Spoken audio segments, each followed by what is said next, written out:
My pleasure to call to order the regular council meeting of the Village of Cache Creek, October 21st, 2024. There being no delegations on the agenda, we have minutes of the October 7th meeting. Could I have a motion to adopt as circulated? So moved. Second. Any discussion? All those in favor? Opposed? Carried. And the October 7th Committee of the Whole meeting. Could I have a motion to adopt as circulated? So moved. Second. Any discussion? All those in favor? Opposed? Carried. Thank you. There being no delegations, there won't be any business arising from delegations, I'm assuming. So is there any business arising from the minutes?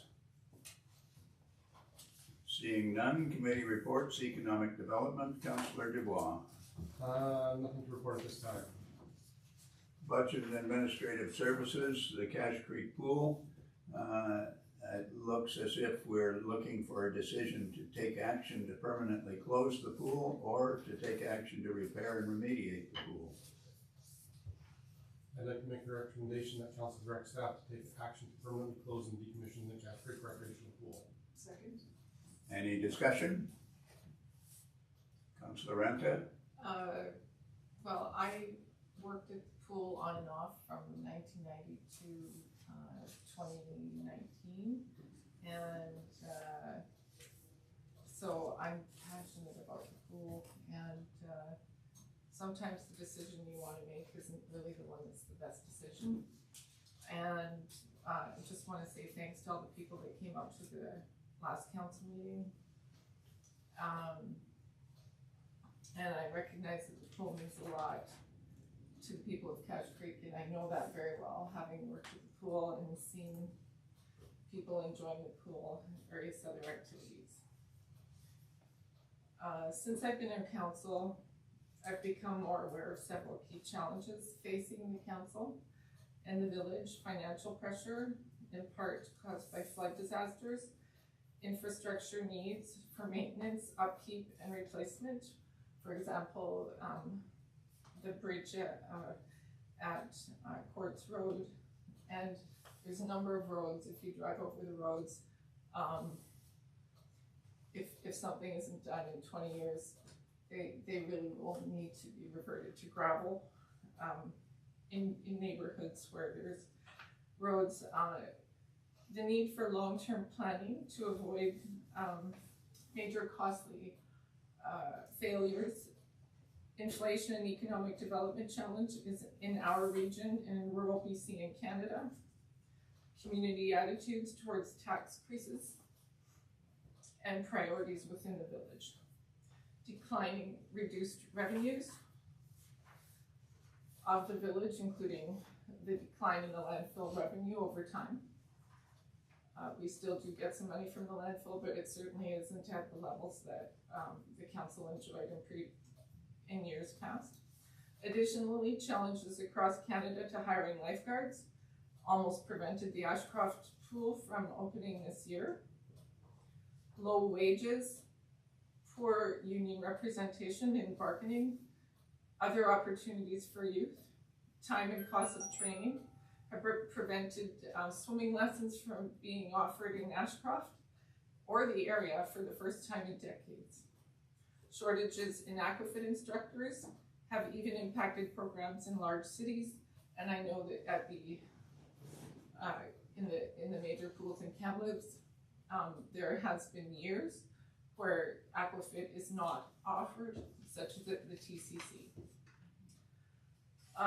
This is all occurring despite years of efforts here in Cache Creek to train, recruit, pay for, hold, and encourage youth and adults to become lifeguards. And we started initiatives, brochures, free lifeguard training programs starting in about 2018, maybe 2017, here in Cache Creek to try to recruit lifeguards that were not successful. We had 2 candidates get through Bronze Cross in the year 2018, and both of those candidates moved away from Cache Creek. In consideration also of public feedback over the recent input period, it's a very difficult decision for me. I'm extremely passionate about aquatics, having held certificates for aqua fitness instructor, head lifeguard, pool operator one, and numerous other first aid qualifications and life swimming instructor qualifications. But I believe that the best decision for the community at this time is to permanently close the pool, so I'll be supporting the motion to permanently close the pool. I know there's quite a few comments about the possibility of a water park and things like that. I just want to make it clear to the public that this decision is separate from any decision regarding a new recreation facility. However, the council is aware that the community is concerned about youth activities particularly, and that is something that we'll be focusing on very shortly here, so thank you. Thank you. Any further discussion? Is there a cost estimate on the permanent closing and decommissioning of the pool? In the short term, there'll have to be some stuff ironed out by council as to what council wishes to keep and what council does not. I would take this motion as the water pump and circulation system wants to be shut down and that sort of thing, and take action on the shell, but that doesn't necessarily mean we're going to be filling it in right away. That'll be something that I think have to be discussed at future meetings if the motion passes. The cost estimate, I think, to return the whole area to Bearland was $250,000, but that included the demolition of all the buildings and stuff as well, which I don't feel is the goal for anyone, but yeah. Councillor Peters. It's my understanding that tonight's decision is just the first step, and then we will have to have future steps that include deciding which parts of the facility will be remediated to use for other purposes and which will be totally removed. Thank you. Any further discussion? I can tell council, as you know, that I'm not in favor of closing down the pool. It's valued at well over $500,000, and to be throwing away a $500,000 facility makes no sense to me. So I'll be voting against the motion. Any further discussion? All those in favor? Opposed? Only me. I'm just going to grab a pen if you don't mind. I'll just be back in a second. Thank I you. have two.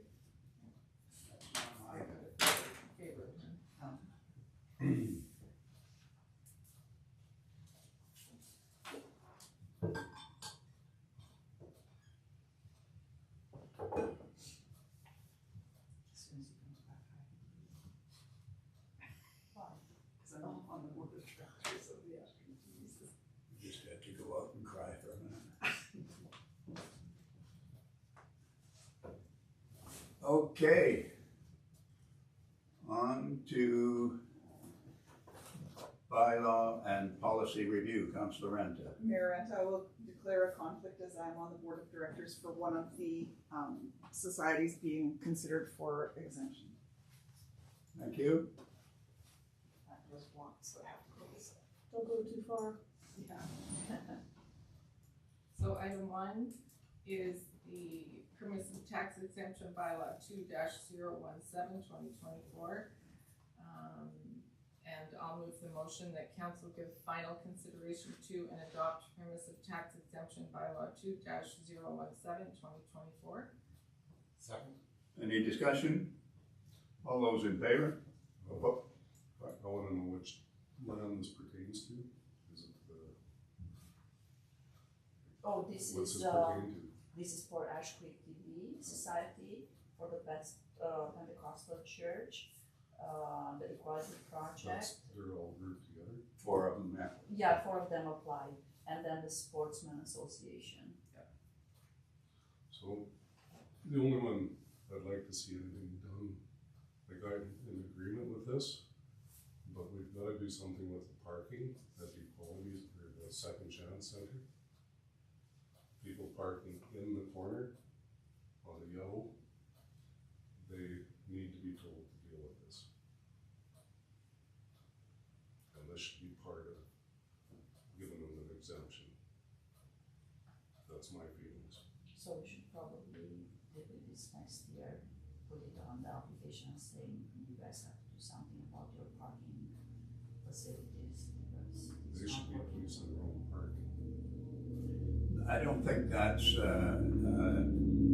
part and parcel of the tax exemption parking. It's You can separate always and go to apart. Denny's and ask them, can you not? You can do whatever you want. So I haven't heard an amendment to the motion. I'll move an amendment that the tax exemption for the equality project include, like, the communication with the equality project include clear language regarding parking challenges and clarity that the council wishes increased parking monitoring by the equality project, particularly in consideration of other future years' tax exemption.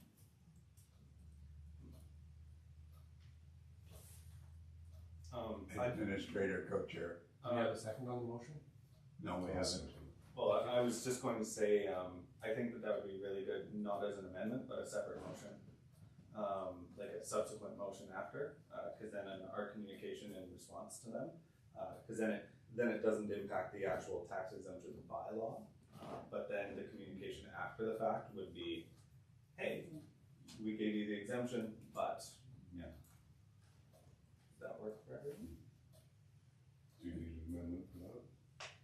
Well, I would suggest, I think we need I to think defeat you the need motion. to withdraw the motion. Yeah, or withdraw it.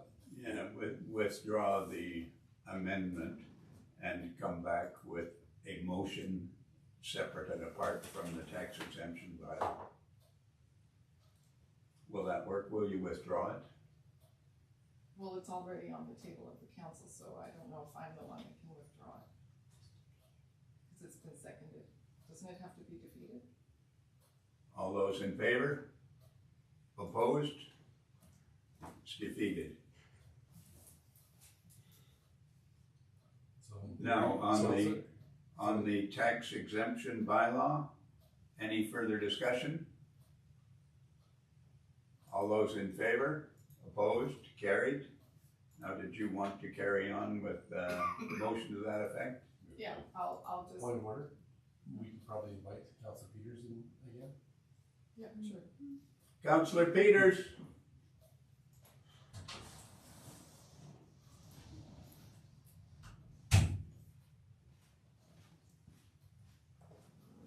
Welcome back. Thank you. Did you miss me?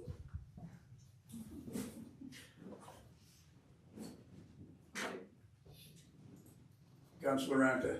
So I move the previous motion, the motion regarding. Councillor Peters wasn't here to hear that. I have no idea what you're speaking about. Okay, we discussed parking challenges at the Equality Project at the time that we were, talking, or debating the motion on the tax exemptions, the first item under C.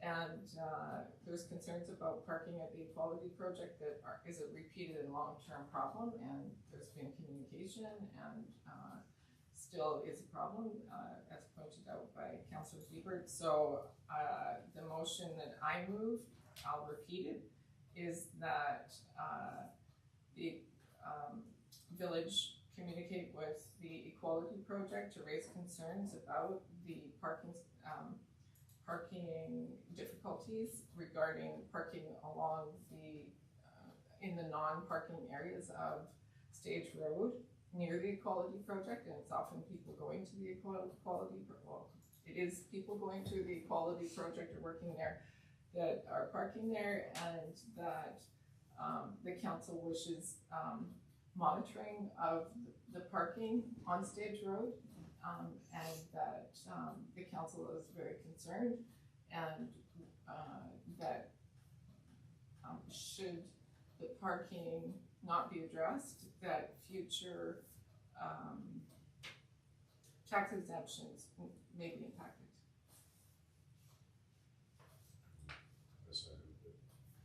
Discussion, Councillor Peters. I think before we take any steps forward on that, we have to make sure that no parking areas are clearly delineated, because there is, It's pretty clear. there's no, yellow on the curb anymore.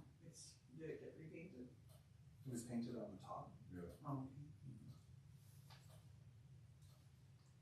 Any further discussion? I personally asked one gentleman that parks there all the time to move his truck, which he was very compliant. I just asked him nicely and he said, okay, move. But it's a constant problem.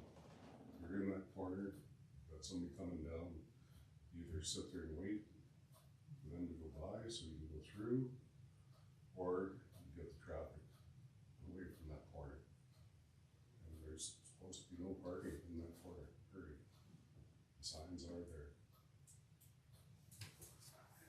Any further discussion? All those in favor? Opposed? Carried, Are you thank you. opposing? You opposed? No, I didn't Okay. raise my hand. For either. Right. If you don't raise your hand, then you're in Yes, favor. sometimes you don't raise your hand. That's what that means. Councillor Renta? Item 2, bylaw 6-008, zoning amendment 2024. I'll move the recommendation that council give first reading to bylaw number 6-008, zoning amendment 2024. Second. Discussion? Took me Councillor a while to Peters? figure out where that was. Mhm. Apparently, I don't know where the X road is, but I do know. It's right where it down is there. now. Yeah, but I do know where it is now. It was through reading the easement information that I figured out where it was. Yeah. And then confirmed with the landowner. So. Yeah. Just to qualify, this is the first step, then it would go to a public hearing? Yeah, I guess a zoning amendment would. Yeah. Okay. Public notice, then public A hearing. public notice, then public hearing, okay, thank you. Any further discussion? All those in favor? Opposed? Carried, thank you. On to Public Works, Councillor Devert. Nothing to report at this time. Healthcare and Protective Services, Councillor Anta. Nothing to report. Emergency Management, Councillor Peters. Nothing at this time? Parks and Recreation, Councillor Anta. No, nothing. Mayor Renda? Yeah. If I may, I would just like to thank the rest of council, for all of us putting on the family dance for the Graffiti Day celebration, and to all of the families who attended, I would like to give them thanks as well. Our attendance was up slightly over last year, and I'm hoping that if we continue, I'm hopeful that we will continue to do this, and that word will get out, and we will have more children anytime. It was very interesting to see new faces. It was very cool to see that. So thanks to everybody who came out and participated. Thank you. Landfill Advisory. Nothing to report. TNR. Just one item, the landfill advisory committee, had a site visit last week, and then this Thursday is the, quarterly meeting. I can get you the time. Good. Thank you. TNRD and Intergovernmental Liaison. There's a letter from the Ministry of Housing regarding our meeting at UBCM. So I would move that we receive and file the letter. Second? Discussion. All those in favor? Opposed? Carried. Cache Creek Community Fund. Nothing to report at this time. Thank you. Oh, I forgot to mention under TNRD, there's the 50th anniversary of the TNRD is this year, and they're having on October 24th, Cache Creek Library from 3 to 7 p.m. some kind of event related to the 50th anniversary of the TNRD. Which date is that, sorry? Eh? October 24th. 24th, thank you. I would assume there'll be more information on that coming up. I doubt it.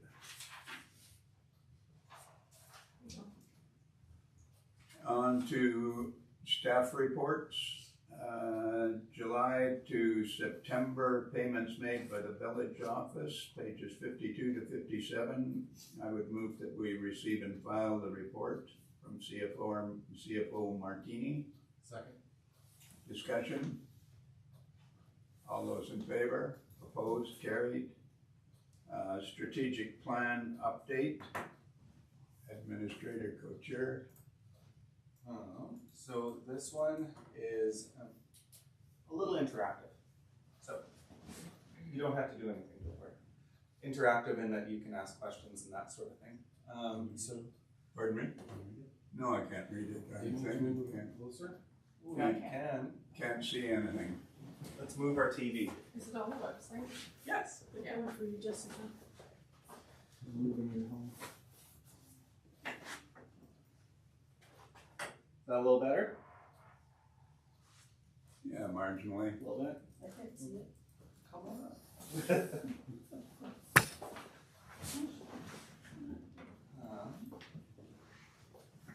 Yeah, so it doesn't let me zoom in, but I'm You just made gonna Christina disappear. That's okay. Accidentally. I don't think Apologies. go to the website because I think on there I can actually zoom in a little because they have a desktop app and a website. So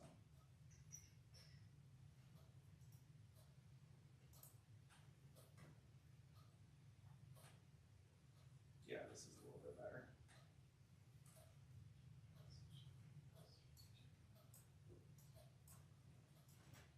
Oh, should be a little bit more readable now. Although quite large. So in here, we can see our strategic plan, and I went and put all of the pillars of the strategic plan in. So we have disaster repair and planning, planning for the future, people first, governance and advocacy, livability. So this shows the overall status of each of those categories and all of the major projects that were outlined by council for them. If I open them up, it shows each of them itemed as they are in the strategic plan, shows the progress that we're working on, and if the overall project has been wrapped up and completed. If we open up this one as a subcategory, you can see, so for this one, as an example, recovering from previous flooding, we have some items that are done, some that are in progress, and some that we haven't started yet. I don't like that that bar keeps coming back whenever I go over there. So you can see creation of the, that's actually incorrect. We are started on that. So we are creating a recovery plan, creation of the DFA eligible events, which that's done. That was our list of 25. Execute 50%, we're very close. I'll go more into that in the next part. And we're technically started on executing 90%, but I left it as not started simply because I don't think it's fair to start that one until the 50's done. And then there's everything. So it kind of keeps a little running bar. And this goes across for all the items that we have, like understanding the waterway, prioritizing mitigation efforts, and all that sort of stuff. So this is just a very quick overview on that part. And then if I go here, I can see this gives us, of all those little subtasks and everything put together, gives us a graph of how far we are. So green is complete in terms of all the little subtasks. So 6.8% of the items identified, about 40% of them are in progress, and there's a tiny little line here for ongoing. So ongoing is just something that maybe we did a part of it, but it's going to continue to go. It doesn't necessarily have an end point. So for example, with Pride recognition, one of the things that was done was the installation of Caribou Sam Pride Vest, which we did during Pride Month last year. That happened, but overall, this is an ongoing category as new things come up and new ideas come forward, things come into play. And then we have the part over here of not started, and this is a multi-year plan, so we're well on our way, and we're starting to get things tracked in here. And yeah, so it's just meant to show you kind of, because previously I had said that this was kind of a working model, like a template outline, that sort of thing.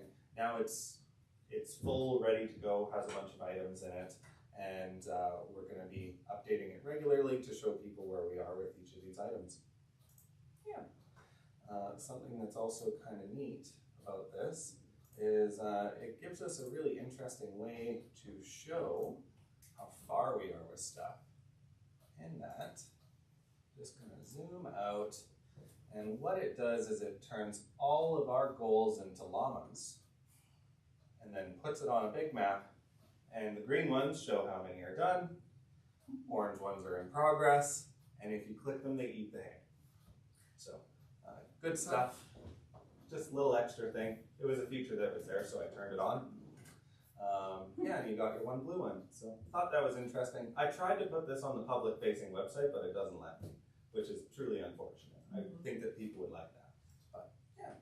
So, yeah, we're well on our way, moving along with the strategic plan.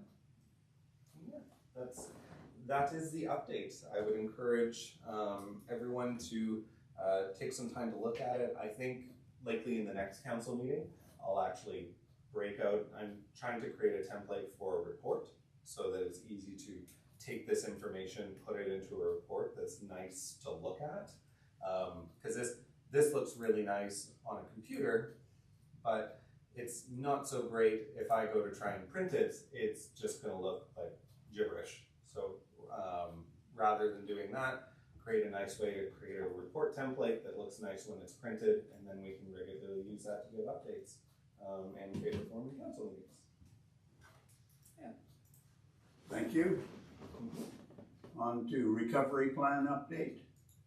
That's you too. Yep, that's me Are too. we having time for any questions? Yes, questions. Okay, I just noticed on here, the deadlines, there's certain, like July, December, that type of thing, and that's great. Is there, like, I really think this is very user-friendly, like, on my laptop. And I really, you know, it's great to see a strategic plan that it isn't just a nice binder on the shelf, so that's wonderful. Is there, like, how do we know, or where is it available, the kind of what's getting done in what order? That isn't really flushed out. So Okay. that could be a different way to put in, because we've kind of just been actioning different things simultaneously as we've been able to. But we haven't put forward a specific timeline for what should be done in which order.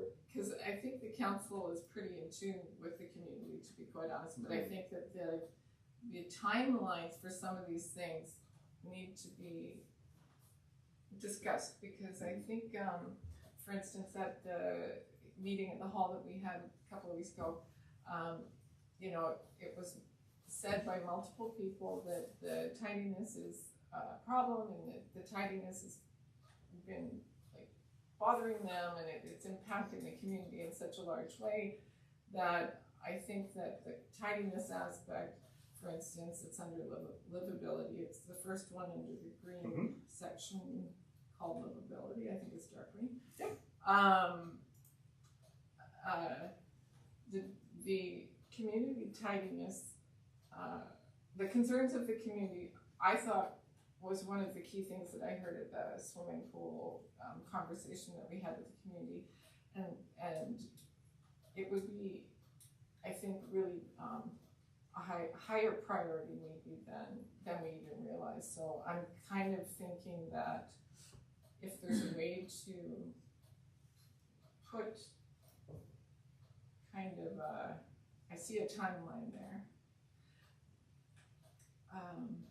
I just am thinking that, for instance, that's one example of something that is kind of maybe work more immediate than some of the other ones. Yeah, the timelines that I put in were just based off of, and they were rough ideas anyways, Yeah. I know when we were going through it during strategic planning. So I just took what was in the plan and put it there. But if there's any items that upon looking at things, reviewing over time, if there's a recommendation to even say, for example, in the short term, while we iron things out, like making that kind of progress meter, we could put in opportunity for like things that we want to see first or expedited, things like that. So like this, it's easy enough for me to just go put a column in, and the column is simply priority, low, medium, high, critical, just like with the other one. And then council could That would be identify great. certain ones. Because even if something is like, has a 3-year timeline, but it's a high priority, it might take a long time, that's why it has a 3-year timeline, right? So, yeah. I can make a note of that. Any other questions related to the strategic plan? Seeing none, then move on to the recovery plan update. So, with the recovery plan, it's in a very similar format that we've seen before. Same sort of idea. I'll zoom in a little bit here. If it'll let me. There we go. Won't do much. 125, please. There we go. So here we can see all the different items going down the side, and we can see the progress of each of them. I'm going to make this go away so that we can see it. So we can see the individual status, like if I was to go and open up project 2 here, you can see the sub-project or the sub-items for that, their completion level, and then the overall completion level. So I'm pleased to say that as of last week, we are at 48% completion of all recovery projects listed in the 25, which is very good news. And all the other ones are in progress. There isn't one that we haven't started at all. So we're well on our way. We tackled quite a few big ones this year during the construction window. It's kind of toning down. We think might be able to, there's 2 or 3 that we might be able to skirt in still this year. We think that the Todd Road Bridge will be complete. In the next little bit, they have some work to do still, just a little bit of. Damien, could you click on the project so that, Like this one. well, the public can't see that anyway. Yeah, so, you know, each project has either 1 or 2, or it could have 20 components to it. And so, you know, it's hard, it's easy to look at it and say it's not done, but if you look at the big picture of all of the things that need to be done, it gives a better picture of what we've been working towards. And, you know, the Todd Road, or the Quartz Road crossing would be a perfect example of that, that there's 11 components to it, and that, you know, some have actually been completed. And then the discussion can be on what's left to be done and why it's, but we'll Yeah. get into that later. And the other thing with it, it's a live document, so as things go, like as we go through projects, we add and subtract things from these all the time. Say suddenly there's a shift in how we have to move forward with the project, or if we're able to get a special add-on with, like for example, with the community hall parking lot drainage, we were able to add it on to something else going on in the community. So that changed it from like doing a tender, accepting a tender, all those processes are removed from that and then put awarded to and that sort of thing. So each of them is meant to be reflective of the actual work for them. There's some generalized items, but for the most part, that's the idea. Certain ones are still a significant challenge, even though they're kind of moving forward. The Quartz Road culvert / crossing is one that it's moving, but it's taking its time. The wastewater treatment plant outfall is another one.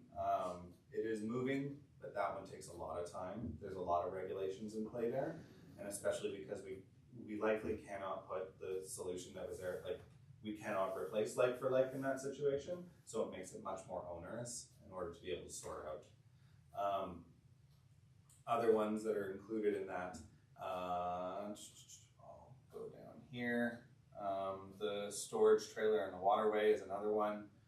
We keep getting curveballs with that one, which are not a good time.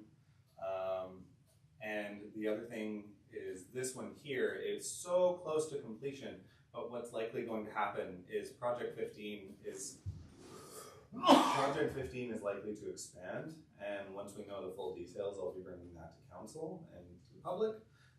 But Project 15 specifically, there it's to the tune of, I'm just going to go over here, $100,000 as a project to inspect and flush the sewer system. That went through. That's all good. But part of that inspection process is determining what's wrong and what broke in 2023. And there's a few things that broke. So I'm still waiting for the full report. It's not a huge list, but it is a few items that will need repair. Some more substantial than others. So that will end up being a phase 2 for Project 15. Councillor Peters. And so because it is the sanitary sewer, we had inspected prior to flooding. Mm-hmm. And so we have proof that those things were done by flooding, so then that would also be covered under DFA project under another title. So probably under the same project. Yeah, it'll stay as Project Yeah. 15. Okay. We'll just likely call it phase 1 and phase 2. Okay. The other one that's kind of going in a phased approach is, I feel like it's 9, Project 9. So that's the repairing of the parking lot at the back, behind the fire hall, and kind of kitty corner from the entrance of the community hall there. That one's been really interesting because we've been seeking approval for a kind of change rather than doing it as just a ready to go full repair, put it back to what it was. We're doing it in 2 phases. Phase 1, we know for sure what the answer is. Phase 2 may change because we don't know how we're going to be impacting the waterway over the next little bit as we try and look at other issues that we're dealing with. So rather than do it all and then maybe have to damage the stuff that we're working on, we're going to remove the items of concern, the debris and all that sort of stuff, make the slope safe for people to be able to walk down it if they need to, so that they'll have access to the creek and we can remove fencing and all that sort of stuff. So we're hoping that it ends up staying as a short-term thing, but we're doing it in a 2-phase approach. Phase 1 is likely to happen hopefully in the next couple of months. Depending on our weather window and how things go, we might be able to get that one done this year. We're just waiting for approvals on that. And the other thing that's important to note is right now is kind of a weird time with the provincial government for multiple reasons, but specifically ministries are in a position where they can't typically talk about, well, no, not typically, they cannot talk about funding sources and things like that. So us hearing about provincial grants won't happen during this period, or big projects, anything like that, we won't hear a peep. But DFA is separate because it's its own thing. So we can still, even during this time, they can still move forward and approve DFA projects. It's status quo, business as usual for them. As long as they meet the criteria. Yes. Yeah, nothing has changed because of the election. Other ministries, that's different. There's a lot going on. There's a lot that they cannot say, and so some things, some ministries we're able to work with them a lot better because they have a lower caseload right now because they can't do approvals and things like that. So it's been interesting to see how it all plays together. But specifically with this, we're not concerned about a delay because of the election, the provincial election. Going on, kind of down the list, I kind of went through the ones up top, talked about Project 5. Project 6 was completed a long time ago. The debris and aggregate removal, so people will recall we took about 200 dump truck fulls of material, 300? Okay. It's in excess of Plus or minus 100. And took it from in front of the fire hall and is currently stored at the old Eco Depot. We're just in the process now of sorting through that. It was low priority to kind of sort through and figure out. We're seeing, because there's kind of 2 different options. three different options. One is disposal, one is washing and separating for our use, our future use, or one is giving to a supplier of that sort of stuff so they can sort and deal with it and get it out of our property and use it for their own use. So it'd be cost neutral for us. So there's a few things that we're exploring. No one is sticking out more than the other right now, but it's just kind of coming onto our radar now with some of the other ones are quieting down and construction's done. Fire hall apron was completed. Community hall parking lot I went over. Community hall formerly rock pit, now drainage system. Completed, in place, functioning, works good. So we have good drainage in the community hall parking area now, rather than it going to the rock pit that it previously had. Stage road retaining wall, complete, repaired, project is buttoned up. We've had people notice the streetlights as the two streetlights immediately adjacent to the repair. We don't believe that it is related to the repair, to the retaining wall, but we're investigating that now. With it getting darker a little sooner, we started hearing about it. I noticed it myself. I was like, hey, it's dark here. Oh. So we have contractors coming to look at the electrical systems there to see what's going on. Hopefully have a solution this week or next week. Moving on down things. Councilor Peters. On project 12, there's a little box, but it just says. So that one is denied. Okay. So it was transitioned to done because project 12 was specifically the asphalt repair on that chunk of top road. So we're done everything we need to do with that one. Sanitary sewer inspection I went over. Hydrovac, they came and they did most of the work, but there was a couple storm drains that were missed, just because things were over top of storm drains. So when there's availability for the contractor to come back, we'll have them come and do those, rather than incurring a separate cost for them to come out. Storm outfall cleaning was completed to coincide with Project 15. I haven't gotten the final report on it as to the results. I haven't heard anything as an issue with the storm outfalls, them needing a subsequent repair after the inspection, but I haven't had the final report. So we'll see what happens there. Park rehabilitation, like the Caribou Sam Park, that's become something that we have to kind of deal with on our own. Some stuff is covered through DFA, but it's very prescriptive what it is. And the other thing with who knows what's happening with some of the other stuff like the corridor, might make sense to wait just for a little bit since we're in winter already, because depending on what ends up happening with us crossing the waterway or whatever, it may make sense to do work that coincide that with a contractor, so that we're getting better bang for a buck. The storage trailer has been bane of my existence, the one in the river. Every time we think we have a solution, another issue comes up. We're working on a couple options that feel a little bit like Hail Marys. Biggest thing is we're trying to get it dealt with, but understand that there are some options that could be done to very rapidly remove it, but it would be extremely expensive for the village and taxpayers because it's not covered by DFA at all. So we're trying to avoid those options. We were looking at some stuff through the summer. Thank you, Mayor Ranta, for putting me in touch with the helicopter company.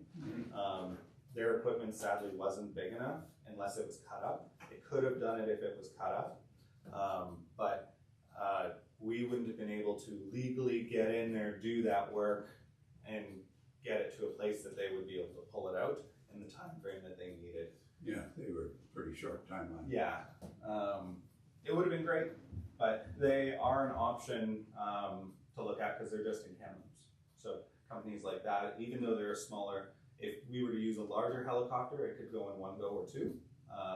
But there's still going to be, it's pretty sunk in the sand. So with that, there's going to be a bit of work that has to happen in order to dig it out first. and then look at how we're going to remove it. Maybe do them all at the same time if we have a skilled equipment operator doing something. Also, getting their access has been a huge issue, because we thought we had the means to get people down there, and then that changed, and it's extremely difficult, even if we were trying to get a volunteer group together to go and do a bunch of cleanup. The area just blew up with those willow type trees, those small little sucker willows, and weeds and different things. So it's very difficult to pass. Not necessarily impossible, but getting a group of volunteers through the space is, reliability wise, it's a challenge. So it's been troublesome, to say the least, but it is something that we're actively trying to deal with. Looking at the other ones, the Collins Road stormwater outfall, we received approval for, and it has been awarded. And we're expecting that to be dealt with pretty soon, like I think in the next couple of weeks. For anybody that can't remember, specifically that's at the end of Collins Road by the footbridge. There's a little space that's storm drains drain to a little, almost like a little holding pond, and then it discharges into the water table rather than going right into the river.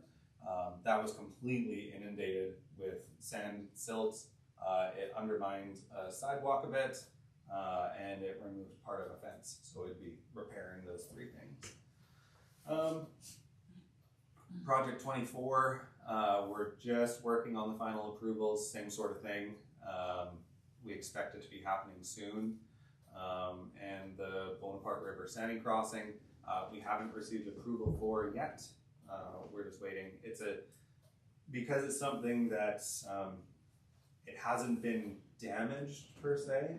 I don't think that we're going to be denied approval, but because the actual sewer line hasn't been damaged or compromised, it's interesting how we would fix the materials being around it, because there was just so much erosion occurring in the Bonaparte River that it brought the water table down considerably, a couple feet.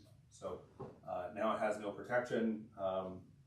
Our engineers have thought of some very interesting ways to deal with it, using literally giant bags of rocks. Seems too simple to work, but also seems like a good idea. And so we're waiting for approval, because it is quite different. Like, we can't just go and put soils and stuff in the middle of the waterway, because it'll just wash away. So we're just waiting for DFA's engineers to give us the okay. Are there questions related to the recovery plan, Councillor I just have Peters? one more concern with the sewer line across the waterway. I have pictures, and I've personally witnessed a log this big hitting it, and the sound reverberating for 45 seconds. It hit it that hard. So it is definitely something that we need to push on to make sure that we get that fixed in some way or the other. Oh, this is the one by the footbridge, not the one Oh, at the petrol. okay, sorry. Yeah. All right. Two different Will be things. covered. Mm-hmm. Not bad. Yeah. So yeah. Any other questions related to the recovery plan? I just have one. There was some mention some weeks ago of putting a bike lane on Todd Road Bridge. Yes, there was some discussion about it. And are we proceeding with that or not? We haven't received direction for it. Don't do it. Now you've got direction. The rationale behind it is because there's so many large trucks that can damage that bridge. If you narrow the space, it'll discourage them from going across. Considering that it's pretty close to being able to facilitate 2 lanes, if you do that on the other side, it would tighten it up. And it's 1 lane anyways, so that was the rationale behind it. It was recommended by the RCMP, and also when we brought it up with the gentleman consultant that we're using for the active transportation and downtown revite plan, we told him about that, and he said, "Oh yeah, that's perfect. I can get for there." So just food for thought. It'll probably come out in the actual report as well. So we're not pursuing it at the present time. At the present time, no. And if we pursue it, it'll come back to council. It wouldn't be covered under the funding, No. DFA anyways. Thank goodness. Be 100% our cost. Any other questions related to the recovery plan?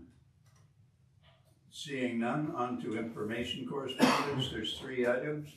I would move that we receive and file the items in information correspondence. So moved. Second, sorry. Any discussion? Councillor Ranta? Just regarding the item A, communication from Danielle Nelson regarding the Courts Road crossing, when I read it, I thought, maybe that's something that council could, look into, some kind of footbridge idea. I'm not, I know people have thrown around a lot of different ideas, through this period. And, you know, I'm not talking about some kind of temporary bridge for vehicles, but I do think that there is a valid point about the, people crossing on the rocks in the river, and, I don't know if there is such a thing as a temporary footbridge, but I think that might be like a temporary version that isn't too expensive. That's what I would be curious, maybe that could be a discussion at another meeting. And that Public Works could put in themselves. Councillor Deaver? The other side of that too is a bridge that will be able to be used there and later on used possibly at the park to cross the river as a secondary use and a good walking trail to the businesses. Councillor Peters? While I agree that it would be a really great thing, my concern is, would it affect our DFA funding? We did we opened up the Todd Road walk across, taking a chance that it might affect our DFA funding, and I think given the amount of research and things that are going into that crossing project and how much work is being done to make it happen, that I would hate to see it jeopardized by putting one in without making sure that we have proper approvals and that DFA would not rescind their funding because of it. Because how DFA funding works is if you make any start to a project before you have approvals, then you lose your funding for the project. And so we don't want to jeopardize the crossing funding to put a temporary bridge in. Administrator Kutcher? With that, it definitely would not be covered by DFA to put a temporary crossing, no question there. So if we did proceed with looking at it and we're receiving pricing, that would have to be an understanding that whatever that temporary solution is, it would be 100% us footing that bill. I can't think of a grant stream that would allow for that, and also timeline for grants is kind of out the window right now for anything. But that'd just be an understanding that everyone would have to know. So, not saying it can't happen. I wasn't suggesting it would be covered by DFA. I was suggesting it may compromise Jeopardize. Yeah, the the funding that we have for the crossing itself, or the vehicle. I So it would absolutely- be something I would make sure that we have all our ducks in a row before we go forward. Councillor Deaver? I agree we should check into it, but also explain to them and stress to them, there's probably a 2 to 2.5 year time frame before the rest is put back into place. And we've already waited just about 18 months. So stress the time factor And the safety issues. and the Safety is issues. huge. Yes. Like, when I'm doing requests for funding for when we're in an emergency situation, if there's any safety issues, it's almost a guaranteed approval. So, you know, that may help us get past that roadblock. And before we move on it, let's make sure that nothing's gonna be affected if we do move forward. So Councillor Ranta? Yeah, I mean, there's obviously a lot of intricacies that to consider, but I know I've walked across those rocks a couple of times. I know I've seen people walk across. Is there a way of taking away the rocks that create a pathway across? or something, because it just looks like a pathway across the river. And maybe also we need to install signage that, you know, this is not a pathway across the river, because it's a safety issue for the community. And I mean, we're in a rural community, people have different attitudes towards their personal safety as far as like being outdoors and hiking and things like that. So I think I think that the people that walk, like when I walked across the river, I did not, other than falling and twisting my ankle or passing out in water, I didn't feel unsafe. But it would be a terrible place to try to fish someone out of who was injured. So I think, and often people are walking all alone. So it's just kind of, I would say that it is a safety concern, and I'm very glad that the letter was written and want to do what we can to try to deal with. I mean, obviously what we really want is a bridge, not a footpath, but it's just the way it is. It's maybe inviting a problem, so. Any other discussion related to the receive and file of the information correspondence? Seeing none, then moving on, or all those in favor? Moving on, new business. Councillor Deaver. So there's been discussion over the coverall building and the amount of pigeon shit that's in there. Yes. Can we get that closed up to the public? It's disgusting. It shouldn't even be open. I'm not hearing a motion there. I move that the coverall building be closed to the public until a solution is found to the safety concern of sanitation in the coverall. Is there a seconder? I'll second it. Any discussion? Councillor Dubois. So are we anticipating that it's gonna be like a full-on barricade, people aren't allowed in it, or are we just gonna close it and then people are using it at their own risk and we're not gonna rent it out anymore? We already aren't renting it out anymore, but the use at your own risk is, the other side. We would have to get security fencing. That's how we would have to do it if we're planning to barricade it. So that would be either rental or purchase. I'm a little concerned that if people want to use it themselves, I see people in there on a regular basis utilizing it, playing hockey, whatever, working around the debris that's in there, and if they're willing to do that, I'm quite happy to allow them to do that. I don't think it's necessarily our place to say that they can't. Given the lack of that recreational space that we have, I think there's value to having that, and especially as winter is coming, I'm reluctant to say that we're going to physically bar them from actually getting into the space. Councillor Peters. I think both sides are valid arguments, but I think the most important one is again that safety piece.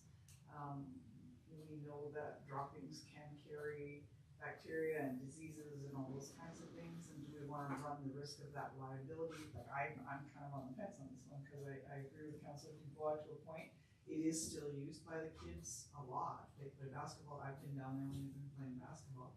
And we're going into a season where they're gonna wanna hone their hockey skills, and that's the ideal place for them to do it.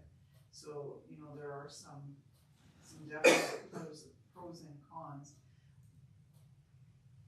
The majority of the excrement is at both ends. Now, there is some inside of the coverall as well. Is there a way we can isolate the area and have some of it still open? I don't know if that's feasible or not.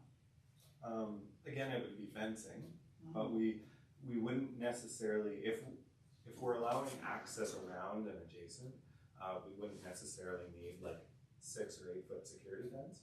We could get something a little bit smaller, put up signage, that sort of thing, so the rental or purchase cost would be considerably less. So that could be an option, isolating and fencing off areas within, let's say, 10 feet of common areas that have droppings. one of the issues is the basketball nets are not far from it. But Yeah, there's a only net somewhere, right? Yeah. we've already passed a motion to close the pool and eliminate the pool in this community, and having a second recreation facility closed at the same meeting, I think is unpalatable. And so regardless whether there's bird droppings in there, I think we need to do whatever we can to resolve the bird dropping issue, whether it's buying more fencing to go up in the ceiling or whatever it takes to prevent bird droppings, and leave the facility open. People have been using it and nobody's complained too much, except that they are disappointed that there's bird droppings in it. And that's about the extent of it that I hear. Councillor Ranta. I think that until an action is undertaken that solves the problem, it's irresponsible to expect children to play or anybody to be around the level of risk that the bird droppings pose. I've heard of members of the public going and cleaning them up. That's a risk. I've heard, I was really flabbergasted when I was last walking around the park a couple of weeks ago at the amount that's building on the other end by the basketball court as well. Usually, like, it was right under like the south side, more than the other side. But what I really would be in favor of is some initiative to solve the problem. I know that there might be something that is more of a longer term fix. However, I think if there's some avenue that hasn't been explored that may have a cost factor, I would be in favor of that. I don't think anybody's here sitting at this table wanting to reduce opportunities for students to or community members to use recreation facilities. However, it's intolerable. It's absolutely makes our community look like the laughingstock community of British Columbia to see the neglect in care that facility is showing the public. And we've had numerous complaints, we've had letters to the council. It's not okay. And sometimes in communities you get a little blind to issues due to the issue becoming kind of a regular part of our lives. We kind of stop seeing it, we get used to it. Cache Creek Elementary had a really big marmot problem, and there was similar issues with marmot feces all around the school.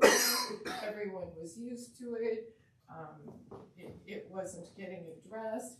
We got expertise from Kamloops in, and the solutions might exist out there for the bird problem.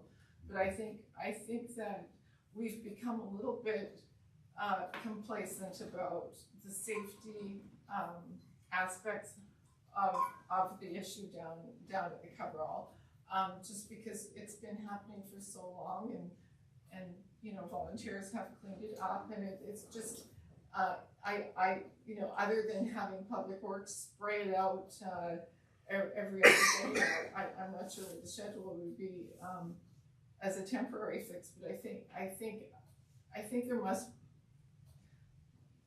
I as a council member, I feel a sense of responsibility that wakens me at night about it. I'm a mother. I'm a mother, and hearing about children, you know, their balls going into the feces and they can't take their ball home.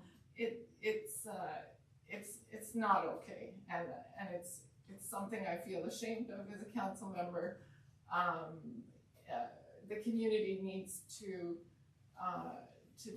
be safe for people, and that's my view on it.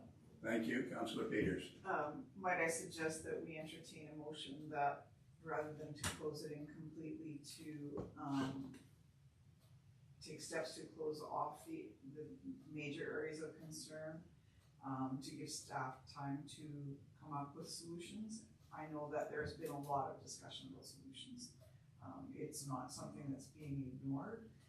There was netting up above in the past. There were some issues with it. Perhaps a finer gauge netting that has smaller openings could be done, but rather than close it completely, block off those areas, and I don't think a small fence would do it. I think because of a ball going into it, you'd have to still go with security fencing, but make it so that the facility is accessible, but it's safer. Was that a motion? No, because there's a motion on Okay. the floor. I'm suggesting it as a possible So, alternative solution. Councillor Deaver. all that being said, I mean, the health problems may not show up with the kids until they become young adults. We don't know, we're not scientists or anything else. We do know that there is a problem with bird feces and lungs. Do we not? I don't. Then you've been hiding in the dark. I do hide in the dark as much as possible. So that's not the only problem with that building though. We have eave troughs that are falling off that haven't been dealt with all year, period. And are we getting that patch or that spot fixed on the coverall building? We were pursuing a grant that we haven't heard back from that would replace the two end sides, the end caps, and then the two walls. Installing two walls. Correcting the openings. Yeah. So there is something already sort of on the way there. Let's see if we can get moving on it a little quicker.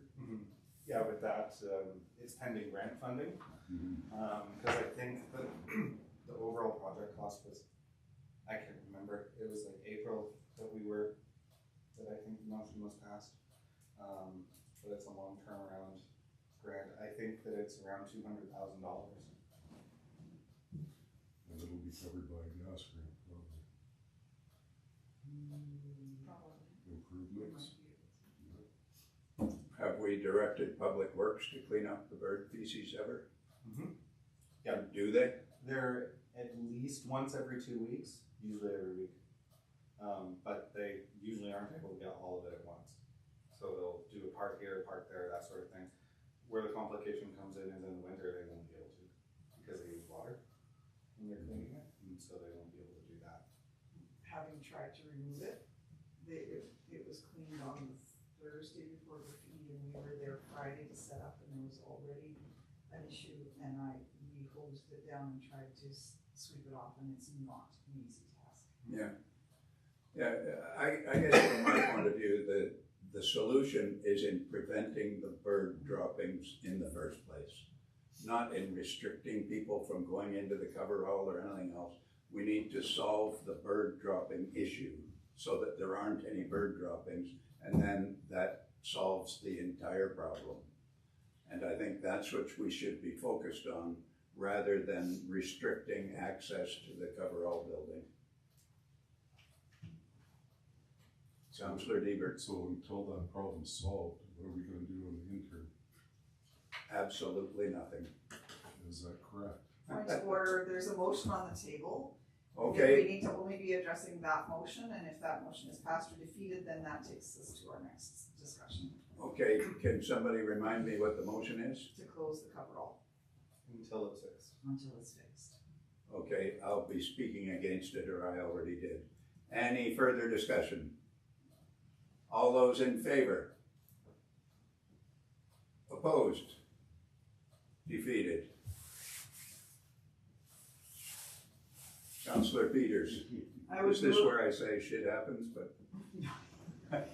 I would move that we construct fencing to isolate the two major areas of concern, to give us time to come up with a solution sooner rather than later of solving the pigeon problem. The bird dropping problem, not just pigeons. Yeah, it's not just, okay, the bird dropping problem thing. I'll second that motion. Any discussion? Councillor Dubois. In terms of fencing, is there any way that we can utilize the fencing fencing that we use for graffiti days? Maybe. I can ask. Cut costs. Councillor Ranta. You know, I'm not a manager of a facility with a bird problem, but if we fence it off, that will mean that it won't be able to be cleaned probably, because, well, the fencing kind of be It's there. easy to move, It's easy to move? Okay, relatively easy. Yeah. You pull it off its stanchions, you set it aside, you close it down, you put it back. okay, well, I mean, pretty soon it'll be freezing, so we won't be hosing anything, but, you know, I'm glad we had this conversation. It's a difficult one, and I know that the staff share as many concerns as we have. It's not just the council.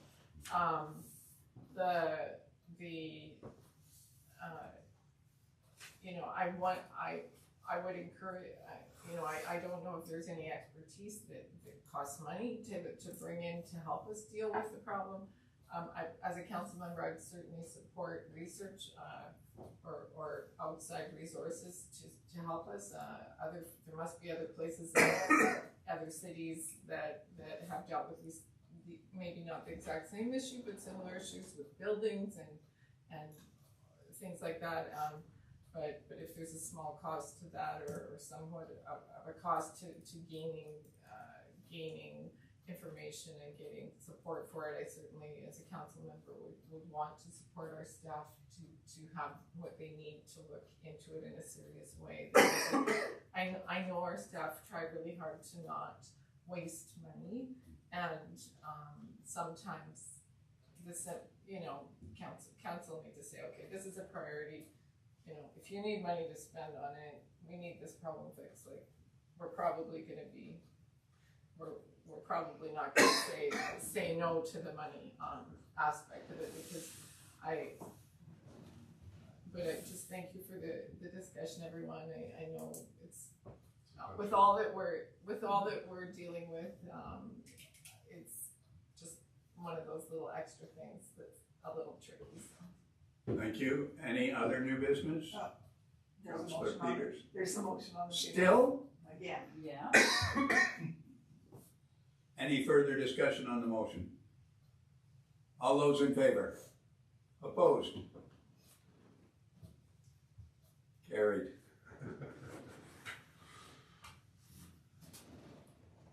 Any other new business?